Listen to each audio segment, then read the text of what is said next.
Well, right here we have 3 skulls.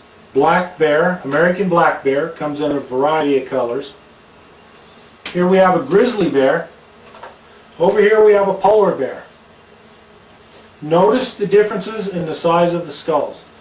Polar bear, grizzly bear, and of course the black bear here in the middle. It's a big difference. Now, as far as polar bear goes, according to a Marine Mammal Act enacted in 1972 or 1973, I believe, anything prior to 1972 you can buy and sell, provided you have the proper paperwork and seal. Anything from 1972 forward you can't buy and sell it, only under certain circumstances. I had already had these 2 skulls sealed, wrapped, everything ready for shipment, and before I shipped them I decided, well, might as well go ahead and do this short little take on measuring skulls. Usually to measure a trophy bear skull, you have to measure the greatest length. That length would be used to add to an overall width score. Add those 2 up, length and width, and then you would get the total score. Now what you need for this is a yardstick, a couple pairs of calibers. Actually, you can get by with 1 pair, a larger pair. You need the larger pair to go with the larger widths and lengths. Now, whenever you measure a bear skull, it's always without the lower jaw. Very important. We're going to measure this black bear skull. It's American black bear. First thing we do, going to measure the greatest length without the lower jaw. Notice the jaw is sitting off over here. That's unimportant right now. So we go from back part of the cranium, front part, right about there. First of all, we have to tighten this up a little bit. Sometimes these calibers get a little bit too tight. You can't hardly move them unless you bend them. I don't want to do that. So we want to make sure we get a nice accurate measurement, length. Okay, there you go. Now, what we would do with this now, once we have that and it's locked down there, we'll go ahead and lay this down next to our yardstick. I'll go ahead and have this over here. This measures 12 inches. So the greatest length, this black bear will be 12 inches. Black bear length equal 12 inches. Incidentally, whenever you go to measure a skull, it must be measured 60 days after a drying period. So in other words, if you killed this bear, you'd have to go ahead and clean up the skull and let it dry for 60 days, then you can go ahead and measure it. Now, there's various different ways you can go ahead and clean a skull, and I'm not going to get into that part right now.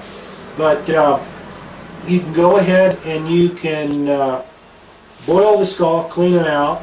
But when you boil a skull, you can actually distort the skull measurements a little bit, and certain pieces can fall out. It can be quite a pain. Most people nowadays, they're using 2 different methods. One of them is maceration. What that is, basically, you get a large container full of water, submerge the skull in there, and you let the meat and everything rot. It's going to take a couple weeks. Then you can pull the skull out, peel off the meat, wash it, clean it up, then let it dry for 60 days. Or you can go ahead and use beetles, flesh-eating beetles and bugs. That's what a lot of people seem to be doing now, the professional type people that work with skulls and bones and things of this nature. Biological supply stores, you can usually order these bugs in, or you can just go ahead and pick them up right off a roadkill off the road. You'll see bugs coming in, eating that. It's the same, but for the most part, you have to go through a 60-day drying period. That's after the skull. So we got a total length of 12. Now, what we do here, we'll go ahead and use the smaller calibers. the greatest width. The greatest width on most skulls is right here. The eyes are fitting up here. Cheekbones coming out. Greatest width. Let's see what we have here. Okay, this is sufficiently tight enough. I can go ahead and do that. Greatest width.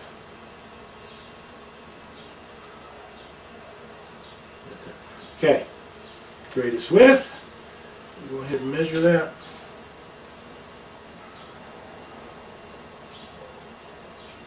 7 3/8. By the way, I neglected to go ahead and tell you that all measurements are made in eighths of an inch. 7 3/8. So the greatest width equal 7 3/8.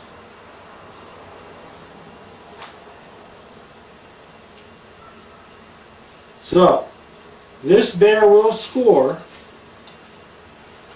19 3/8 inches. That would be the score on this bear if you're wanting to look it up in Boone and Crockett, Pope and Young. Measurements. Pope and Young, of course, being archery, Boone and Crockett being rifle.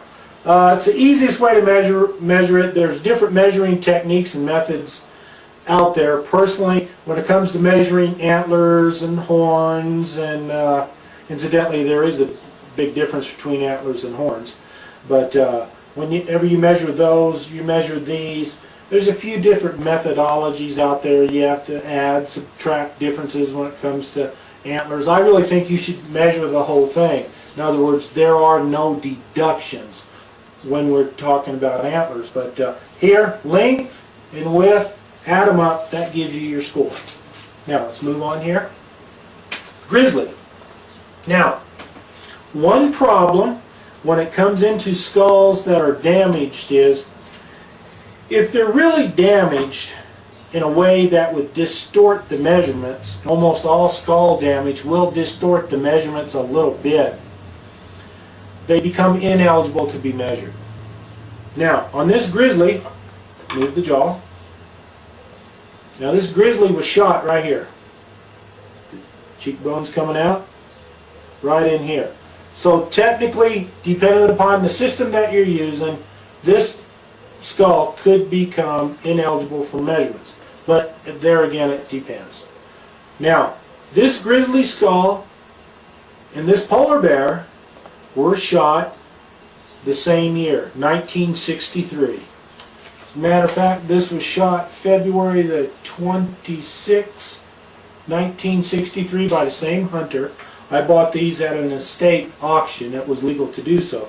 But again, from 1972 forward, and I checked this out with the U.S. Fish and Wildlife Service this year, 2004 is the year. I checked it out and I was correct, and they obviously wanted to make sure I was correct, and I had all the paperwork. So I did. I went ahead and I bought them, and now I'm reselling them, packing them up, and shipping them to a museum. So, without the lower jaw, incidentally, look at this lower jaw. Part of it was destroyed by the bullet coming in.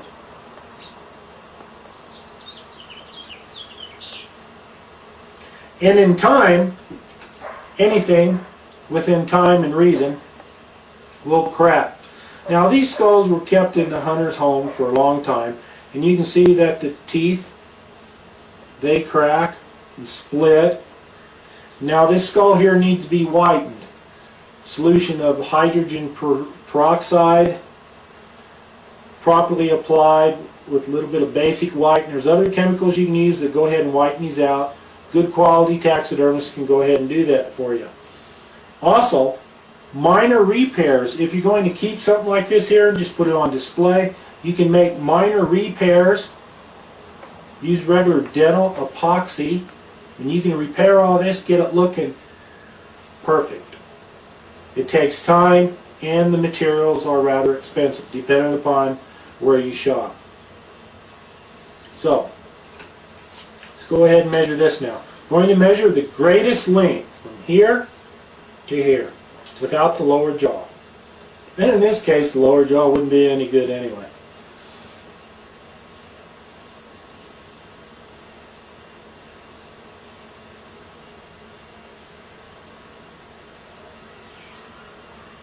Okay, put that down there. Move this off to the side. Let's go ahead and measure this. Let me see here.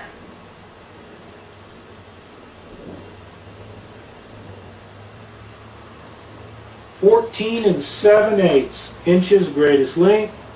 Grizzly skull, we'll put down GS, length equal 14 7/8 inches. Now we're going to go with the width.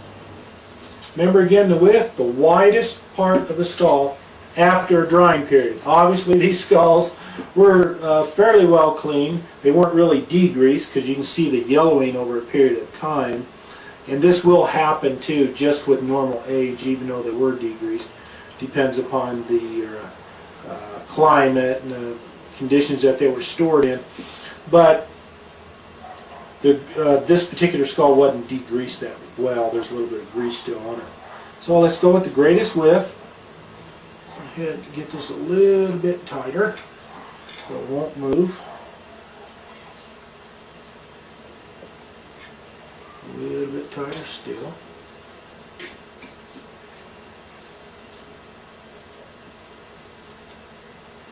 Greatest width. Okay, got that. Move this out of the way. Again, what I'm doing here is I'm just putting this up to the yardstick there. So let me get this steady now. 9 2/8 inches. Width equal 9 2/8.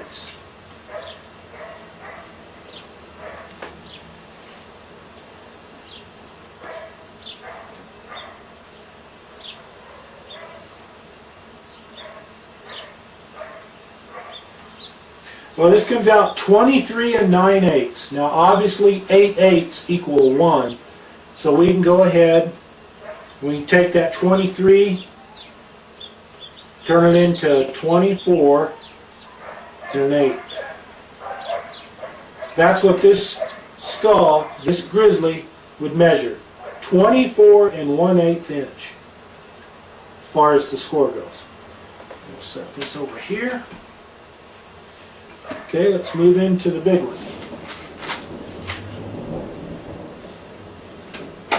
Again, on any skull like this, a grizzly, or particularly a polar bear skull, you must have the legal tag and other reasonable paperwork to prove that it was legally taken in the United States of America. Now obviously polar bear are all over the place when it comes to Arctic regions and in their habitat, but you can see this here is an excellent specimen. Now, let me turn around here, it'll be a little bit better view for you probably. Now, without the lower jaw, greatest width,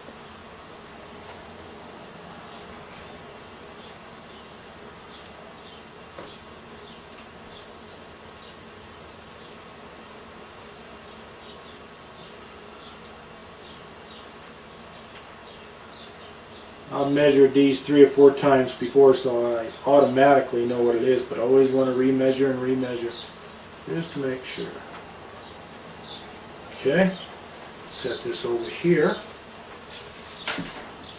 Greatest width, the polar bear, PB, and greatest length is what I meant to say was length. The greatest length would be, okay, let me see.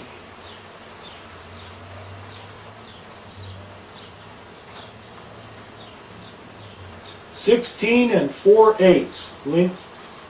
16 4/8. Moving quickly along.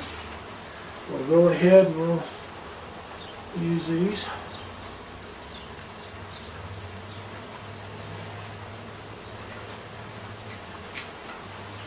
Greatest width. A little bit tighter so it'll hold the measurement. Alright. Move the skull over here. And what do we have? Greatest width, 9 1/8 inch.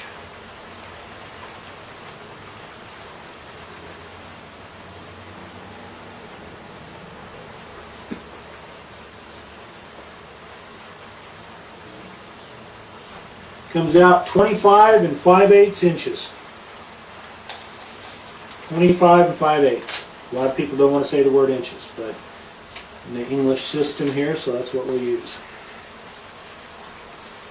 Alright. Now, let's talk a little bit about shipping skulls.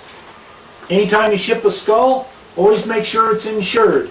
You have a way to track that skull. Use UPS, some form of air freight, whatever's available to you wherever it is that you're at. Just shipping it through the mail, yes, they can usually track it that way, but I've found over the years, a lot of times when you use the United States Postal Service, things turn up missing. They turn up damaged, and they don't want to pay their claims. UPS, on the other hand, we've had very little problems with them, and of course we've used Airborne over the years and different companies. So, anything that you ship, you want to make sure it's wrapped very, very well. I think it's raining outside a little bit. You can hear that rain. But, now, I had already had these wrapped up really nice. So now I cut them back open because I wanted to show you how you do things. Now, first of all, you use the foam padding. You can use bubble wrap. And what you want to try to do is wrap the skull so it doesn't bounce around. And you don't want to wrap it where the lower jaw is just up against here, where it's just bouncing around. You want to make sure everything is wrapped really well. What I mean by that is, we'll go ahead, I can go ahead and use my same pattern of wrapping material here. Here, the lower jaw, I put that in here, and I put some padding around that. Now, you can use paper. This foam, we've had this kind of laying around, so I figured might as well go ahead and use this because it is softer, spongier, it absorbs more of the shock than regular paper does. We'll talk about paper in just a second. So I have that lower jaw down there. The other part of the jaw up here. Now, what you could do is wrap each individual piece. That would be the most secure shipment. But then you take up additional space, and it's additional weight, more materials, etc. So what we're trying to do is do a good job the first time. So you can see how that's fitting down there a little tight, which is good. Now the back part's going to be secure. And again, these here were pre-cut and I had cut down there, so I'm going to have to go back up over here and a few things. Now you notice now the jaw is on there. This here is just coming around.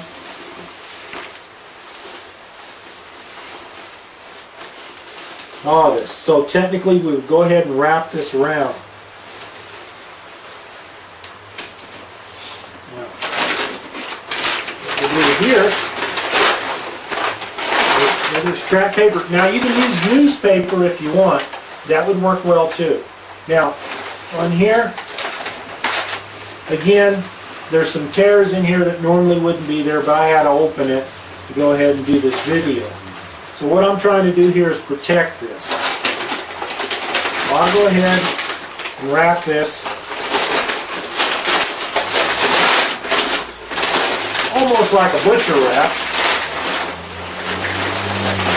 Wrap this. Just fits here. And we'll use some tape.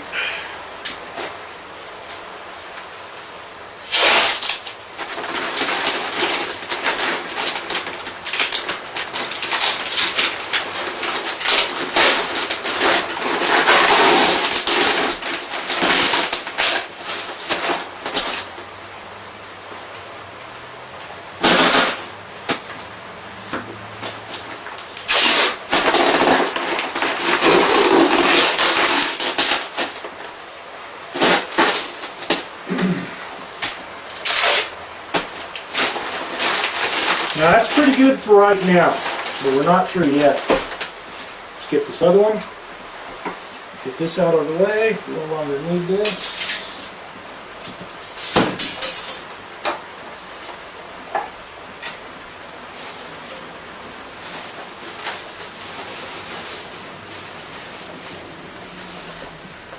I'm going to do this a little bit different. Slide this one in here. Again, grizzly, polar bear, or any other species of skull that you need to have documentation for, make sure you have the documentation. Make sure you make photocopies of the documentation so you have it to protect your interest. And any skull that you ship, pack it very well, secure it, and insure it. Because believe me, things have a way of turning up missing. So again, what I'm doing here, putting some foam over the teeth so they won't clack together. Securing this down. Set this off and I'll finish this later. But now with the box, you get an appropriate size box. Alright? Before you put this in here, you would wad up paper. You would wad up regular newspaper. Now, a lot of people can say, well, I like to use that popcorn now. It's commonly referred to as popcorn or peanuts, that foam, little foam pieces. That will work, but there's one problem with that, is that if the weight shifts, a gap, a hole can develop there where it will allow the skull or other contents that's in there to shift, and you could cause damage. So I like to use paper, maybe a combination of different materials. First, just wad it up and start putting in a little layer in there, and then you work your skull into the box. Work it down in there, and then you mold the paper around it. Now, the foam, the peanuts, etc. work very well if it's packed tightly. If it's not packed tightly, you will have problems, you will have damage. So protect yourself, protect your customers that bought your products, and have fun. Now, I got a lot of work to do. The rest of this here, I want to thank you for watching. There's lots of information. Again, laws and regulations change. Always check. What I'm telling you now may not be accurate several years from now.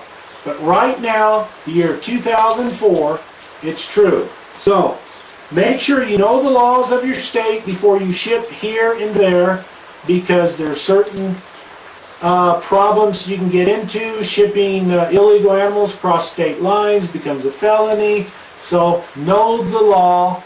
Make sure you do everything above board. Don't break the law. Don't do anything wrong, and you'll do fine. Take care of your skulls, take care of your trophies, and they will last you a lifetime. And you can pass them on to your family or someone else that you like.